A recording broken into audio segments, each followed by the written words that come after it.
Hello there guys, in this video I will show you how to bookmark videos on Twitter. If you ever run into something that looked interesting while taking a quick stroll through your Twitter feed, you often end up either watching that video half-heartedly or skipping it entirely because of your time restrictions. However, what you can do instead is bookmark the tweet so you can view it on your consequence later.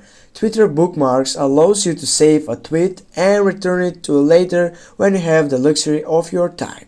First, what you need to do is to find a video, for example this one, and now you need to go on the share button, and as you can see on the first section I have a bookmark size and I need to click on that.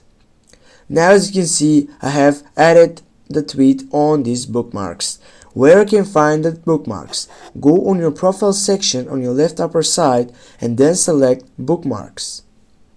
Now as you can see, here are all bookmarks that I have saved in the second. For example, the video that I have saved in this bookmark is here. Thanks guys for watching. Don't forget to hit that like and share the video. See you soon guys.